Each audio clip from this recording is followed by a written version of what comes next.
We just came from the Rayburn building in 2237, and we had a hearing on HR 490, the Heartbeat Protection Act. And it is a piece of legislation that protects a baby from the moment that a heartbeat can be detected, the baby is protected. And we have exceptions in there for the life of the mother, and I think it's very well defined within the bill itself. But we have legislation also that enjoys very strong support across the country, and according to polling, we have a 69% support across Democrats, Independents, and Republicans that support the protecting a baby from the moment that a heartbeat can be detected. We had excellent witnesses there today who made a good, strong case, I believe, and this is a step along the way. When I think about what we're about here and what it means, I look back on the 60 million babies that have been aborted since 1973 in Roe versus Wade. And then I think, the first 20 or 24 years of that, there were babies that would have been born also to those who were aborted. And when you do the math and take that apart, just the back of the envelope calculation, roughly if each one of those girls that were aborted had 3 babies each, you'd have another 60 million babies. So we're in the area of not 60 million, we're in the area of over 100 million and maybe 120 million babies that were missing in this country due to abortion. And the question that presented itself before this committee several times today is this. First thing, I think we have a nearly universal consensus in America, and wherever you sit on the political spectrum, that human life is sacred. Now, I say human life is sacred in all of its forms, and there were some people who made a case, not a very strong one, that there should be exceptions, and one of the Democrats was seeking to assert that if a baby would be born as a paraplegic, wouldn't you abort that baby? And I'm sitting there thinking, I would never execute a paraplegic. Just last weekend, Louis Gohmert and I went pheasant hunting with Jack Zimmerman, who lost both of his legs at the hip in an IED over Afghanistan, and he's out there in a track chair. He's living and loving life. I would never abort someone just because they were physically handicapped. But those are the weakness of the arguments that came on the other side. Ours, I think, are strong, and they're moral, and they are sound. And the cases before the committee now, I think our arguments have held up well. We'll have to look forward to the next step along the way, which I hope is a markup. We don't have a commitment on that yet, but the results of this hearing, I think, help us that way. So I'd like to first recognize the former chairman of the Constitution Subcommittee, who has done a tremendous amount of work on life in this Congress, and one who is building a legacy here, and that's Trent Franks from Arizona. Well, thank you, Mr. Chairman. I appreciate so much all of you coming here today, and I especially appreciate the people surrounding this podium. I think sometimes it's bewildering to me when we have a committee hearing on a bill of this magnitude, and the main argument is that this is something that we really shouldn't be messing with, that it's a non-issue, that it's somehow not important, and they diminish it every way they can to the essence of the issue itself. And yet, we should be reminded that this bill really is about who we are as a human family and how we treat the most innocent among us. And it's also about who we are as Americans.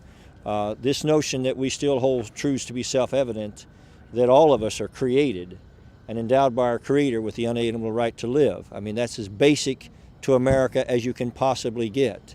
It even goes on to say that the whole purpose of government is to secure these basic rights. And I'm always amazed somehow that we miss that part of it.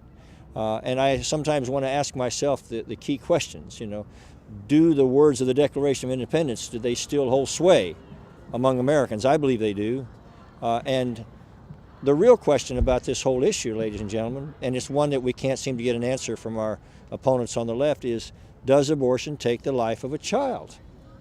If it doesn't, a lot of us I'm ready to quit talking about it. I don't know about all of you. But if it didn't take the life of a child, it wouldn't be an issue. But because it does, and I've said it so many times and it's hard to keep saying, but because abortion takes the life of a child, and because every fourth little baby in America is a victim of it, then those of us standing here under the sunlight of freedom and in the front of the seat of freedom of the whole world are living in the midst of the greatest human genocide in the history of humanity. And if that isn't important, then I am deceived. And I would just pray that somehow all of us would ask ourselves the question, are these little babies, and is what we're doing to them humane, and are they really God's children? If we answer those clearly in our hearts, the answers will become clear, and I think that there's chance for America to change directions in a significant way. I said today in the committee that I believe that America's eyes are beginning to open and the winds of change are beginning to blow. And I'm so grateful to all the people here, to Steve King, the sponsor of this bill. By the grace of God, we're going to somehow remind America of its own beating heart. And I thank all of you for being here. Thank you, Trent. Another stellar member of the Judiciary Committee is the ever tenacious Louis Gomer to Texas. Thank you. Thanks, Steve. Well, thank you, Chairman King. It was a real pleasure to be at the hearing today. And one of the issues that came up was we're talking about the liberty of women. And as the husband of a woman for 39 plus years and the father of 3 incredible daughters, I want to preserve the liberty of women. And I think about China and how many women were aborted because they were women. Those unborn women had a right to live. But adults decided that since they were women, they were female, they shouldn't be given, not only not given liberty, but not even allowed to live because of their gender. And we hear reports that some people, when they find out the gender of their child, may be a girl, even in the United States, would want their child and have wanted and had their child aborted. This is not an issue of life of the mother, because the doctors are always charged with preserving life. And whatever life has the best chance of living, you do everything you can to preserve it, whether it's the mother or the child. So that's really not an issue. Some brought up the issue of rape and incest. Well, we don't even have to get into that argument, regardless about how anyone feels, because the heartbeat bill says when the heartbeat is detected, in essence, then the life must be protected. So there are 6 to 8 weeks, we're told, before the heartbeat is detected. So even if you were a proponent of abortion after rape or incest, it still is not preventing that. And I'm not going to get into a debate on that because it doesn't apply on this bill. The time is there.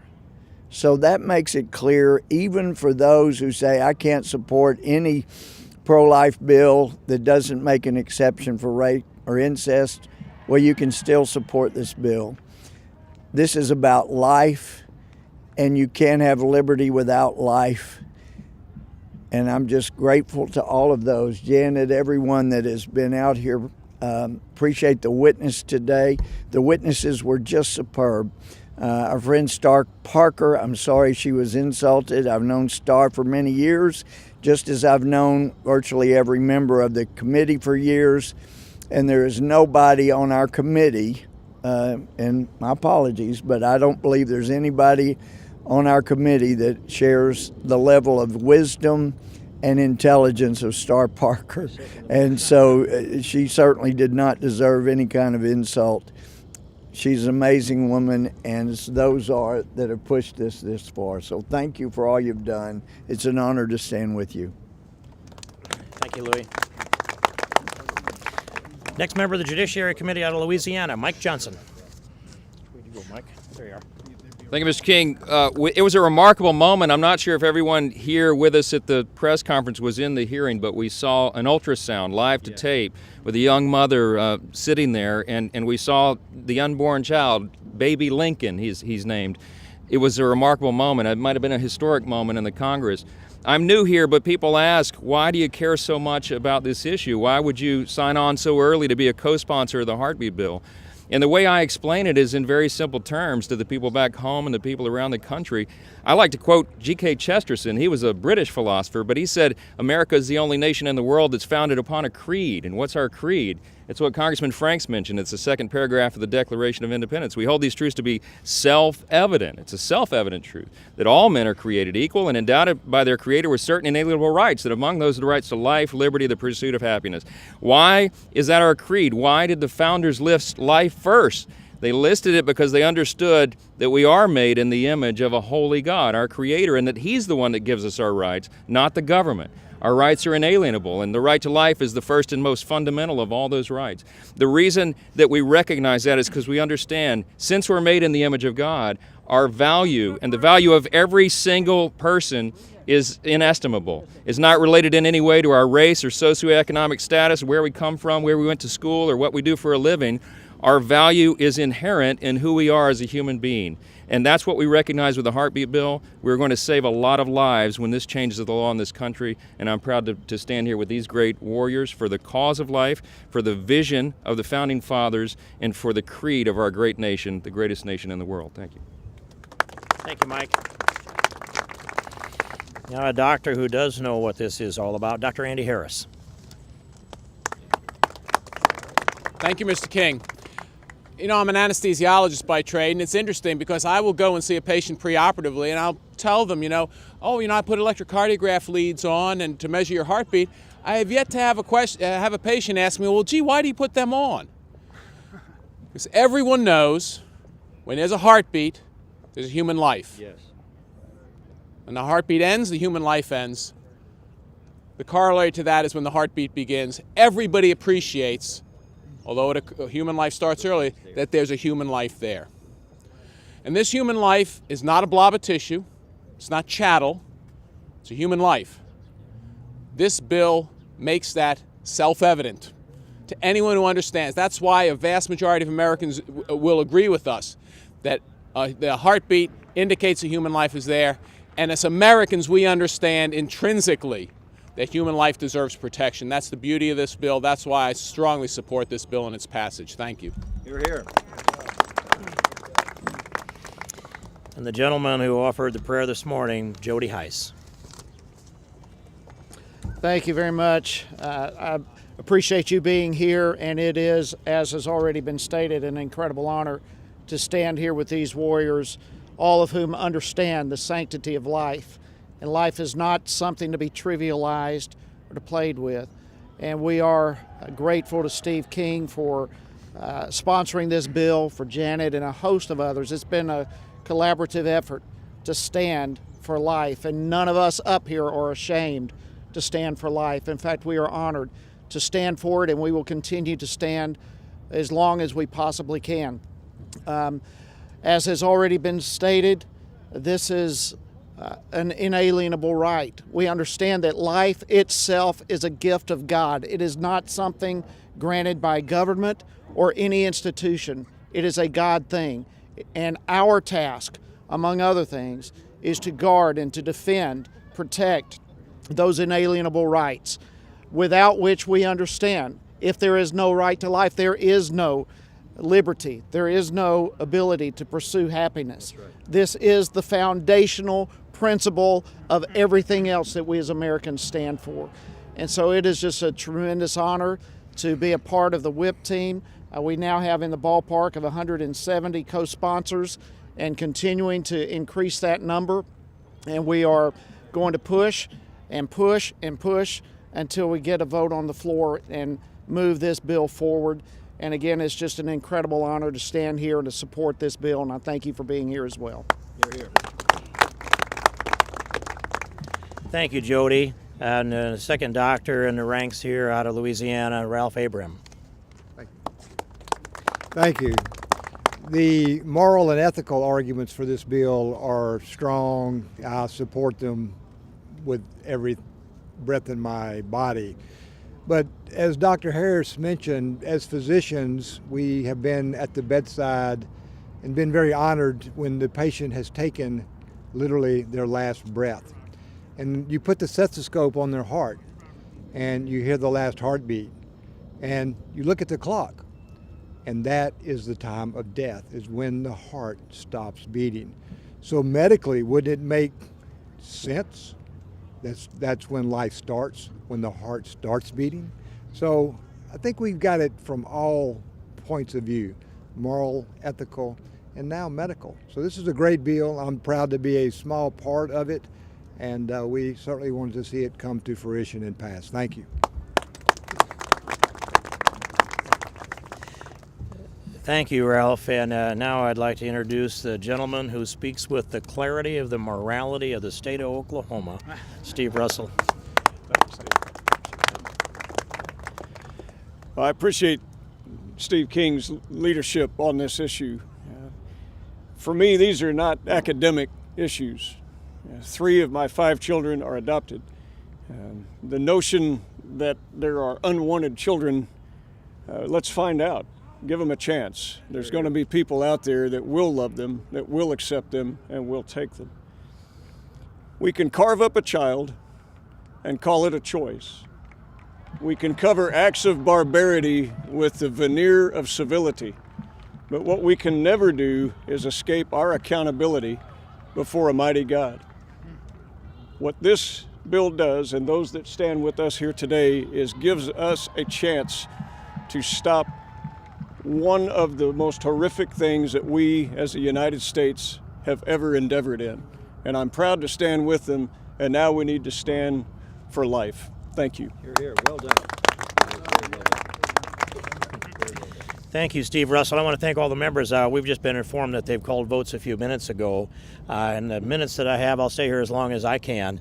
But I want to hand the balance of this press conference over to Janet Porter. But I want to say a couple words about her first. That I don't know of a driving personality force that pushes any harder than Janet Porter does, and I've known her for a lot of years. And on this, the idea was pushed into the state of Ohio, where Janet's been involved in the pro-life movement for years. Back to the partial birth abortion effort, and she understands the legality of this, she understands the political dynamics of it, and it has been Janet's hard work that's made a lot of this possible. And so please welcome Janet Porter, Faith to Action. Here, here, here. Thanks, Janet. Thank you, Congressman, for taking the lead. I want to thank this distinguished group of legislators. This is the most supported pro-life bill in Congress. 170 legislators have put their names on top of this bill.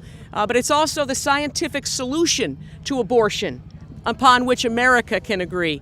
It did not come out sufficiently in the testimony, but the poll that was done by the respected pollster George Barna this year showed that 7 out of 10 in America favor the heartbeat bill becoming law. That's 86% of Republicans, 61% of independents, and yes, even a Democrat majority by 55%. This is the scientific solution to abortion upon which America can agree. I want to thank also a man who's not here today. He's speaking in Yale, but he is the fully exonerated former Majority Leader Tom DeLay, and I just can't have a press conference about the heartbeat bill without saying a special thanks to him as well. We would not be in this place if he had not come and lent his voice to the voiceless. We also have to honor those to whom honor is due, and one is a very dear friend of mine.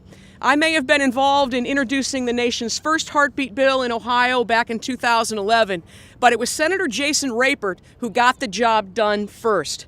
He is the senator, the sponsor of the heartbeat bill in Arkansas, which became the heartbeat law, and we welcome one of the heartbeat heroes who received the coin today. We welcome Senator Rapert.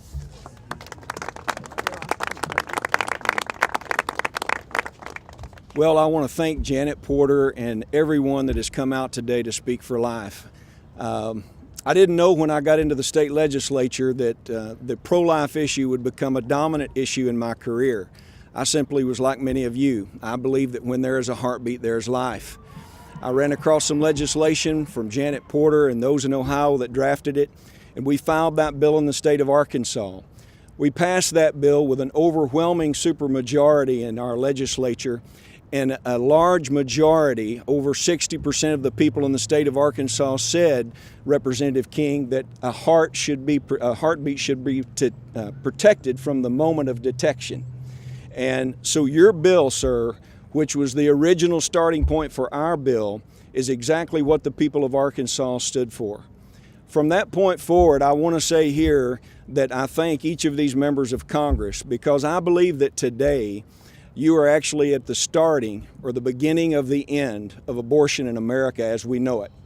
I believe that what you do here today will not be soon forgotten, and it will result in a more common sense protection for little babies in our country. As I close my remarks, I will tell you that I stand here on behalf of 3 constituencies. I'm one of 7,383 state legislators in this country that have passed pro-life laws in a majority of our states, only to see those laws struck down by a federal judiciary who believes that they know better than the people's voice, which is the legislative bodies of this country.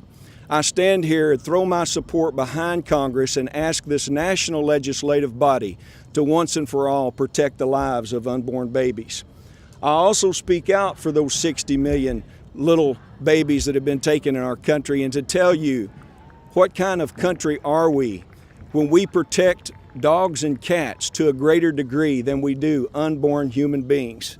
We must do better. We are better than this. And last, I say this, and to Representative King and all of you that stand here, a few months ago, as I was leaving a restaurant in my district in Conway, Arkansas, a woman came pushing a stroller up to me. And she said, "I want to introduce you, Senator, to my little boy, Johnny. Johnny is alive because of your heartbeat bill." Yes, a federal judge struck down our ban on abortion in Arkansas, but all of the informed consent provisions that have been laid out here remained. And I was able to meet face to face little Johnny. This country should stand up for the lives of little babies just like Johnny. So I say God bless you, and I thank you, and America stands behind you, men. You're here.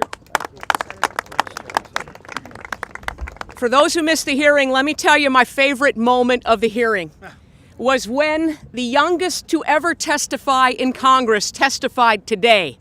An 18-week-old baby named Lincoln, whose beating heart may be what emancipates the other children in the womb whose hearts are beating strong.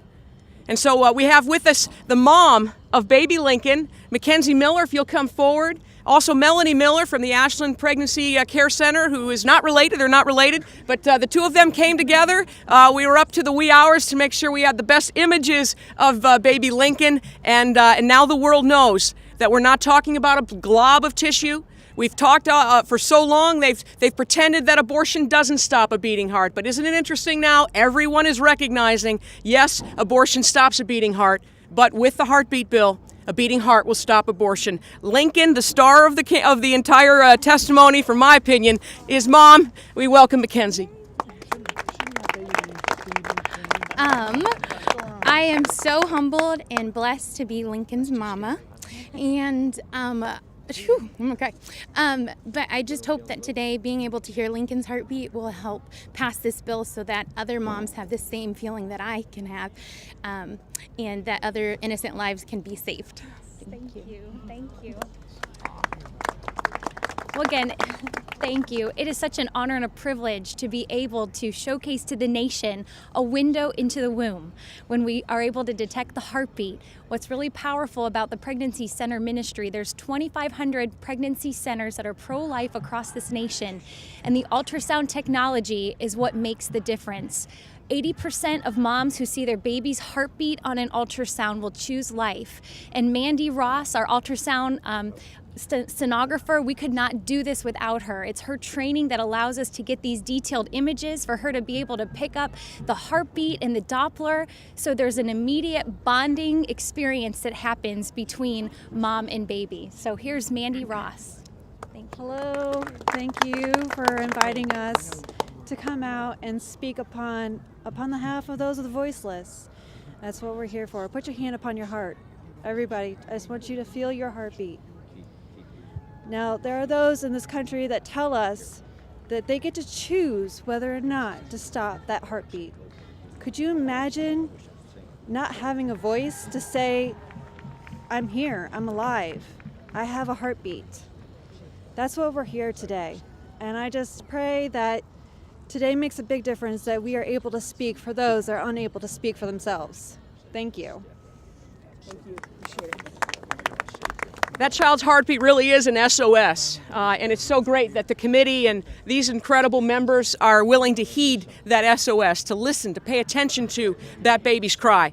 One of the other things that came up in the hearing, you may have heard, is the usual mantra that we hear about how children who are conceived through no fault of their own, through the process of rape or incest, that we ought to sacrifice those children. We ought to kill those children for the crimes of their father. There's somebody here who thinks differently. We talk about women's rights. Well, I care very deeply for the women's rights of my friend Rebecca Kiesling. If you want to come on up, she was through no fault of her own conceived in this manner, but yet her heart beats very strong, and her life is worthy of protection. Rebecca? Thank you. Thank you.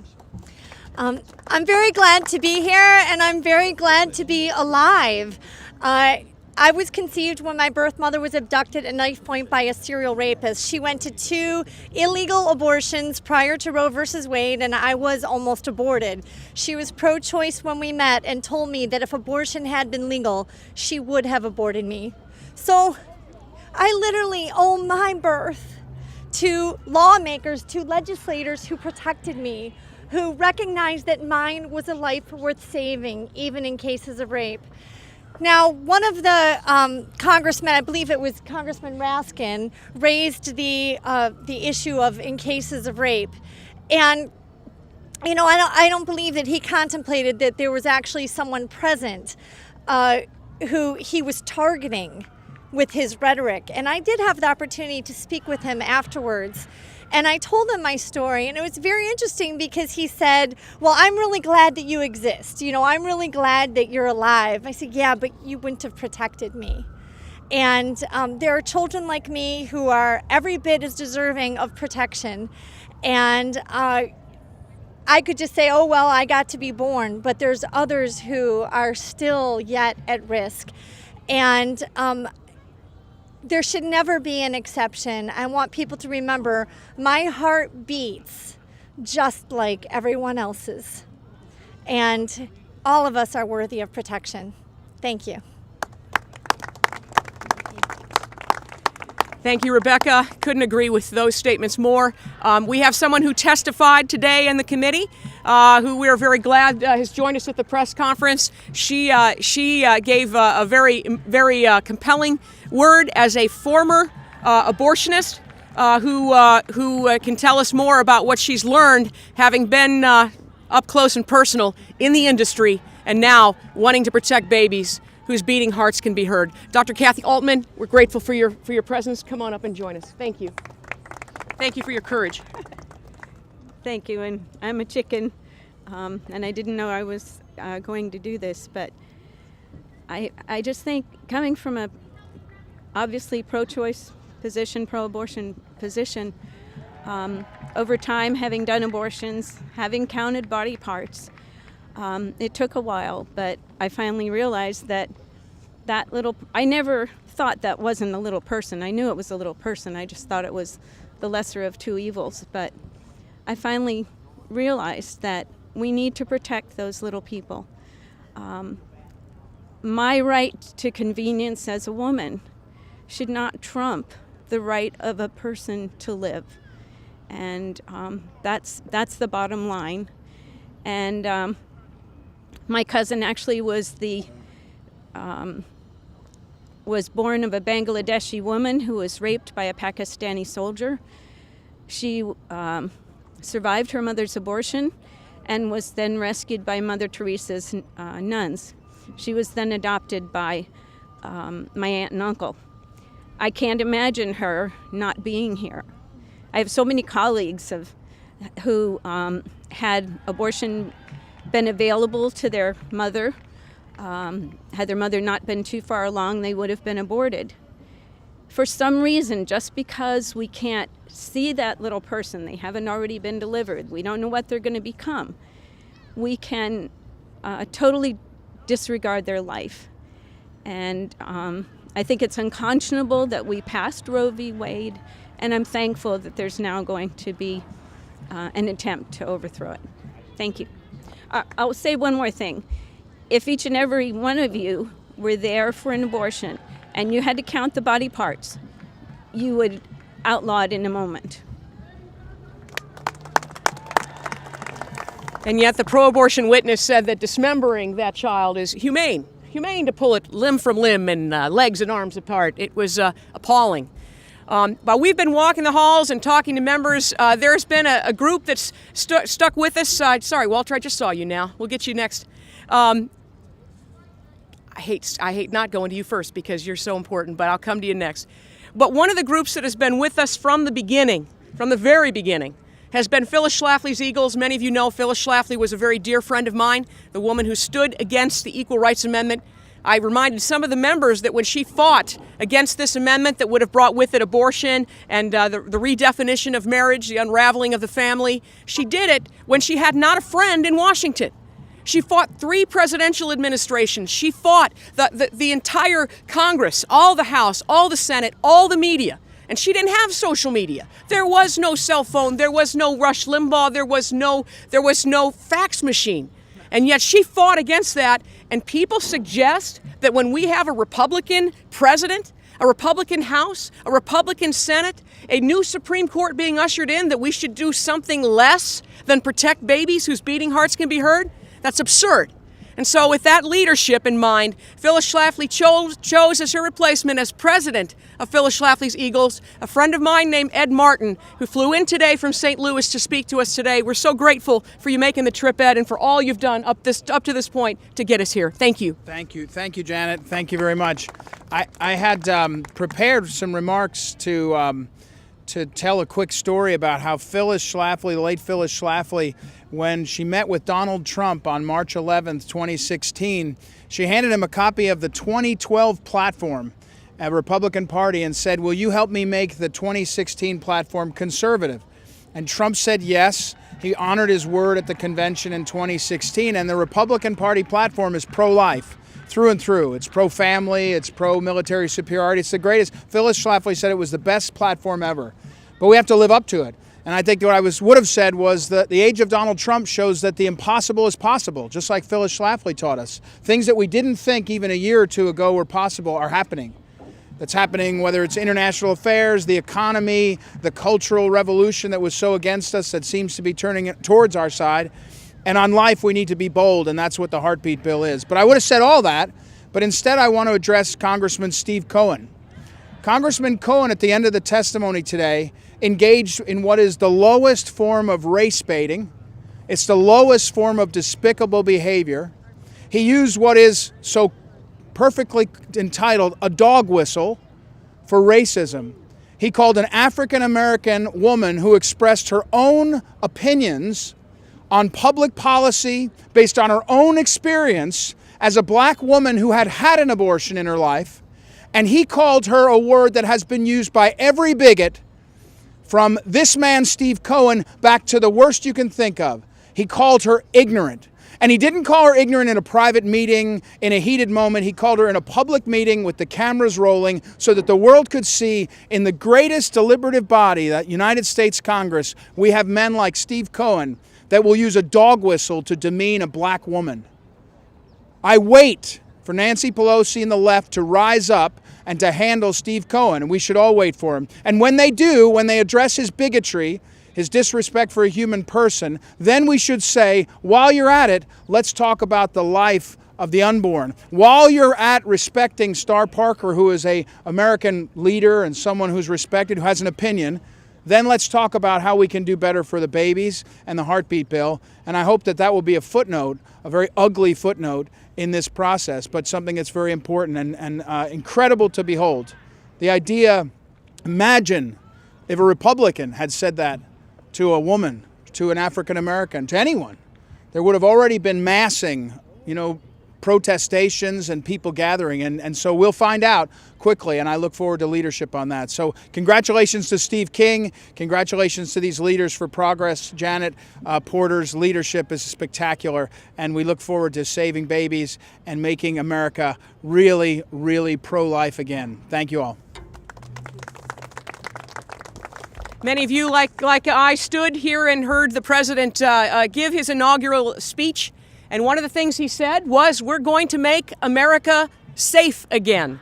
And the heartbeat bill is the first step to make America safe again. I want to introduce someone that should have been on that panel. If we had another person, you'd be on it. He is one of the co-drafters of the original heartbeat bills. I've been working with him for the last 7 years, state by state, and now here at the federal issue. We were here in January at a press conference that was a whole lot colder, but we're so very grateful, Walter Weber, for everything you've done. He's been before the Supreme Court with amicus briefs well over 100 times. He's a senior litigation counsel at the American Center for Law and Justice. I can't thank you enough. Come on up and address us if you would. Thank you, Janet. The hearing today, one thing that struck me was that the people who were defending abortion against the heartbeat bill relied on one principal argument. They said, this is unconstitutional. The Supreme Court has said that abortion is legal. And that reminded me, years ago when I was in law school, I happened to have a very distinguished veteran civil rights attorney as a professor in constitutional law. And one of the things he said really stuck with me. He said, after you've gone through these courses and these cases, I want you to hate the phrase, it's perfectly legal. Because that's a phrase that's used to cover all kinds of terrible things. And this is a classic example of that. I mean, here we've got people talking about dismemberment abortion, stopping beating hearts, kind of treatment that we would never give to animals, yet being done to innocent human beings. And the defense is it's perfectly legal. Well, the heartbeat bill is designed to give a good push to change that, because the law can change. In this case, it sure should. Thank you. I want to thank somebody else that's been here from the beginning. Back in the early days in Ohio, when no one had ever heard what a heartbeat bill was, Rochelle Heidelbaugh also had extraordinary courage to come out and tell her painful story, having had abortions. She has been the logistics person, getting things going, to get it happening, to be a leader on the Hill these last 10 months since the bill's been introduced. My dear friend and pro-life leader, I'm very grateful for everything she's done in this movement. Rochelle Heidelbaugh.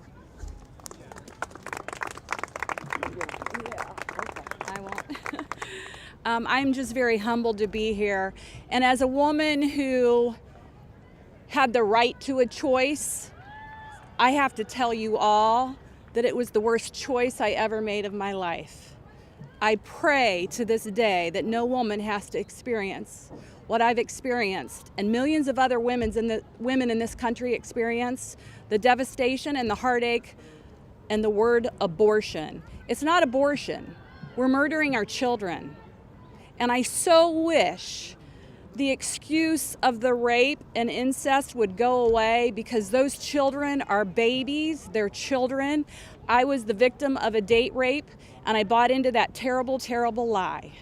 And 21 years ago today, 21 years ago, I made that terrible decision. I wish I would have chose life over death. And I'd be standing here looking at a beautiful daughter or son like Rebecca. I made a terrible decision. And laws are supposed to protect us. That's why we have laws. We need a law like the heartbeat bill that will protect our mothers and the babies. Had I heard my baby's heartbeat, it would have woke me up to what I was doing. It would have woke me up to the truth. And I know millions of women across this country would say the same thing today. So don't buy into the lie of choice.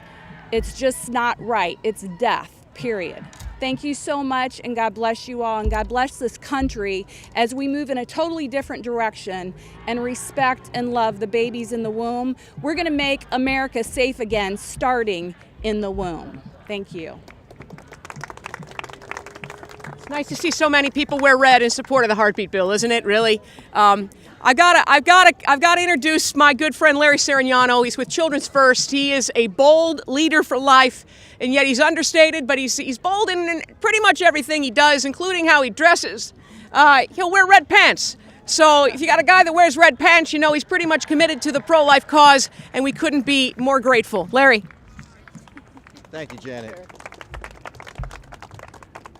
I hate to do this, but I don't think this bill goes far enough. When we're fighting over custody of embryos, there's no denial of when life begins. There's 1 million babies in freezers around the country. There were 75,000 babies that were born last year coming out of a test tube. This bill, unlike what you heard from the opposition, doesn't go far enough. And I've been walking the halls with Janet. We've met with amazing members. It's amazing how many members have true stories, have adopted, have fostered children, have a real passionate belief in doing this. And I'm hopeful that with Donald Trump, we will make America safe again for all babies, from the moment of conception or creation, as we were reminded by the folks at Equal Forum, from the moment of creation until natural death. Thank you. Thank you. One of the team members who has been with us in the last several months, walking the halls, getting it done. He's part of the prayer support as well. He is a good friend of mine, Jeremy Salupo from Elevate. We welcome you, Jeremy. Thank you for all you've done. Thank you. I just want to say that as an observer of the hearing today, what struck me the most was that the advancements in science and technology have pretty much rendered our current abortion laws as primitive and outdated. Science and technology and its advancements are with us. We have better markers, we have better equipment, we have better indicators now. So to fight against the heartbeat bill is to fight against the advancements in science and technology, and that was very evident at the hearing today, especially as we saw the ultrasound. Thank you. You know, we need to use the freedom that we have. We need to keep the republic. That's the name of a group that our last speaker represents. Lisa Panette and her beautiful daughter Bella made the trip from Missouri by car because they want to keep hearts beating, and we are very grateful. We'll take your questions after she's through. Thank you, Lisa. Hi. This is my daughter Bella, and at 16 weeks I was told to abort her. The universal indicator that we now look to in the life debate is the heartbeat, and my daughter stands here today with her beating heart, even though I was told that her chance for survival was 0%. Please stand up for these babies that cannot speak for themselves and preserve life, starting at the heartbeat. Thank you.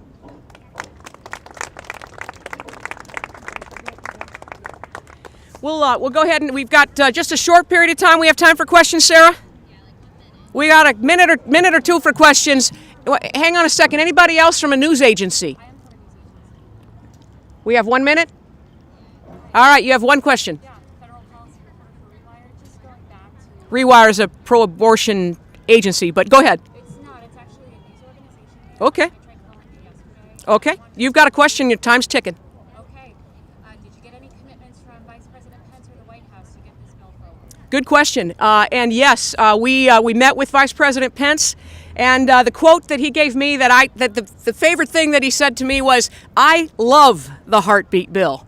And he committed to make sure that the letter that we asked for the passage of the heartbeat bill, signed by more than 120 group leaders, that he said he would personally deliver that to the president. And we're told that that did in fact happen, and we're very grateful for it. And we'll be here available afterwards if some folks would like to talk to us. But we thank you for your patience, for your time, and for coming out today. So God bless you. Thanks so much.